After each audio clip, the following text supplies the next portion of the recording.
Halo teman-teman, salam sepak bola dan selamat datang lagi di channel JPRH. Ya, Persib Bandung akan menghadapi Bali United dalam lanjutan BRI Super League pekan ke-27. Dan laga ini mempertemukan peringkat nomor 1 dan peringkat ke-10. Dan tentunya Persib Bandung jika bisa mengalahkan Bali United, maka Persib Bandung berpotensi untuk semakin memperlebar jarak poinnya di 3 besar papan atas klasemen sementara BRI Super League. Oke teman-teman, langsung saja tentunya di konten terbaru kali ini sudah jelas saya akan bahas atau lebih tepatnya preview ya laga Persib Bandung berhadapan dengan Bali United dalam lanjutan BRI Super League pekan ke-27. Dan untuk teman-teman yang belum subscribe channel ini, silahkan subscribe dulu, tekan tombol like-nya, dan juga tuliskan prediksi kalian di kolom komentar siapakah yang akan menang, Persib Bandung atau Bali United. Oke, kita mulai teman-teman dari statistik terlebih dahulu. Nah, di 5 match terakhir pertemuan kedua tim, Persib Bandung sangat begitu dominan ketika menghadapi Bali United, yang mana mereka atau Persib itu mendapatkan 3 kali kemenangan, juga berakhir 2 kali dengan hasil seri. Nah, artinya di 5 pertandingan terakhir pertemuan antara Persib dan Bali United itu diungguli oleh Persib, karena Bali United belum sama sekali bisa mengalahkan Persib Bandung, apalagi ketika dipegang oleh Bojan Hodak. Wah, sulit kayaknya gitu ya bagi Bali bisa mengalahkan Persib ketika pelatihnya adalah Bojan Hodak. Kalau dulu zaman apa ya, zaman Robert Rene Albert atau siapa gitu ya, saya lupa lagi. Nah, maka Persib Bali adalah salah satu tim yang memang sangat sulit sekali untuk dikalahkan oleh Persib. Namun datangnya Bojan Hodak ini memberikan apa ya, memberikan sebuah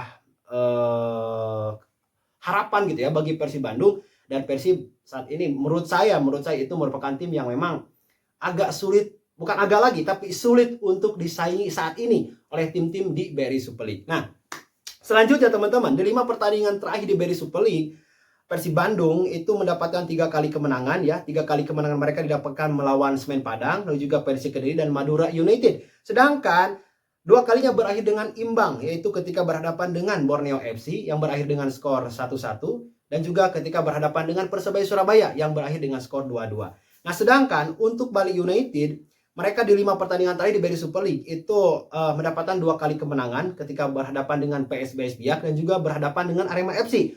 Dan juga 2 kali hasil imbang, yaitu ketika berhadapan dengan PSIM Yogyakarta dan juga ketika berhadapan dengan Persijap Jepara. Dan 1 kali kalah, yaitu ketika berhadapan dengan Persis Solo. Nah, uniknya teman-teman, Bali United ini tim yang memang ketika berhadapan dengan tim-tim papan bawah itu gak bisa menang gitu ya. Ada sih yang menang ketika berhadapan dengan PSBS Biak, namun ketika berhadapan dengan Persijap, ketika berhadapan dengan Persis Solo, mereka harus menderita kekalahan. Nah, ini yang membuat Bali United ini deadlock gitu ya di papan tengah klasemen sementara BRI Super League, karena performa mereka itu gak konsisten, gak stabil gitu.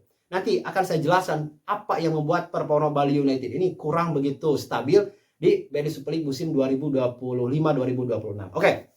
Selanjutnya laga ini akan mempertemukan 2 pelatih dengan style of play yang memang mirip ya, yaitu Bojan Hodak dan Johnny Jensen. Nah, Bojan Hodak itu kan kita kenal gitu ya. Pas awal-awal ketika dia melatih Persib Bandung itu kan dia formasi andalannya itu 4-4-2 ya. Sama juga ketika Persib back to back ya di musim kemarin, itu pun sama dengan formasi-formasi dasarnya seperti itu. Nah, namun di musim ini Persib dengan Bojan Hodak itu agak sedikit berbeda gitu ya, karena ya lawan-lawan Persib sudah mulai melirik bahwa Persib ini gak mudah untuk ditaklukkan. Nah, makanya ketika Persib berhadapan dengan lawan-lawannya di BRI Super League, nah itu semua lawan-lawannya itu rata-rata bermain defense. Nah, ini membuat Persib harus beradaptasi dengan kondisi di atas lapangan gitu ya, dengan memainkan possession ball. Itu kan banyak kita lihat saat ini di Persib Bandung. Dan juga Johnny Jensen ini pun pelatih yang memang secara sistem permainan ini tidak jauh berbeda dengan Bojan Hodak. Dan minusnya gitu ya, Bali United ini bersama Johnny Jensen itu mereka kurang pemain-pemain yang memang kualitasnya merata gitu ya. Memang pemain-pemain asing mereka bagus gitu, namun ketika disandingkan dengan para pemain lokal itu agak sedikit jauh perbedaannya, apalagi di lini pertahanan. Nah, ini yang membuat Bali United ini tidak konsisten teman-teman, yaitu defense-nya mereka yang memang sangat kurang kuat gitu ya. Masa iya sampai saat ini Bali United itu kan sudah kebobolan sebanyak 38 gol. Beda halnya dengan Persib yang baru kebobolan 14 gol. Nah, ini kelihatan gitu ya bahwa Bali United ini tim yang memang secara defense ini kurang gitu ya. Nah, mungkin ini bisa dievaluasi lah ya oleh manajemen Bali United untuk musim depan ya. Kalau misalnya Johnny Jackson ini dikasih pemain yang memang katakanlah kelas A gitu ya, grade A, maka saya rasa dia itu adalah sosok pelatih yang sangat berbahaya loh teman-teman. Karena dia datang kan dari era Eredivisie gitu ya, kasta tertinggi sepak bola di Belanda, datang ke BRI Super League. Otomatis kan ada perbedaan kualitas di sana.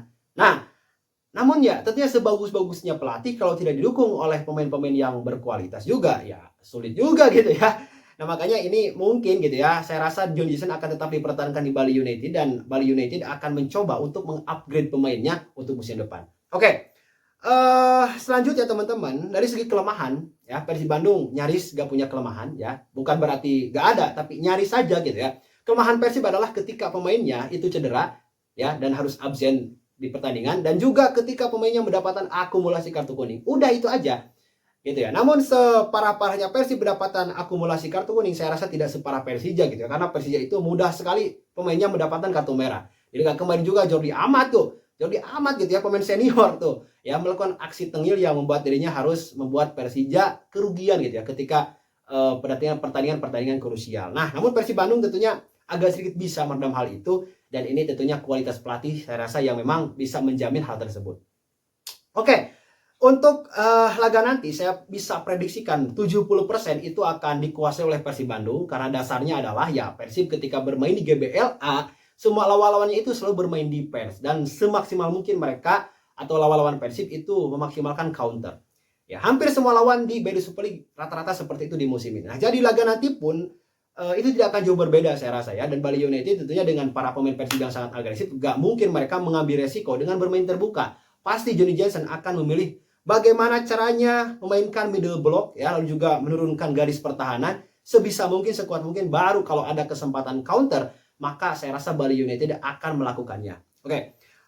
Selanjutnya teman-teman, untuk prediksi line up khusus untuk Persib Bandung ya, saya rasa tidak akan jauh berbeda lah ya seperti kemarin ketika berhadapan dengan Semen Padang. Namun ada beberapa perubahan yang akan diterapkan ya oleh Bojan Hodak. Untuk di belakang tetap Teja Pakualam, pasti itu. Dan kalau misalnya Teja di laga melawan Bali United ini bisa clean sheet, maka Teja akan mencatatkan 17 kali clean sheet-nya di BRI Super League dan akan menyamai rekornya dari Yu Jae-hoon. Waduh, setelah kemarin kan melewati rekor dari Andri Tani ya dengan 15 kali clean sheet. Teja Pakualam sekarang sudah mencatatkan 16 kali clean sheet, dan Yu Jae-hoon itu mencatatkan 17 kali clean sheet. Setelah hampir 10 tahun gitu ya, kalau gak salah itu gak mampu ada kiper yang bisa memecahkan catatan dari Yu Jae-hoon. Nah, maka Teja Pakualam dengan sisa 8 pertandingan itu berpotensi besar loh untuk menyamai bahkan melewati rekor dari Yu Jae-hoon.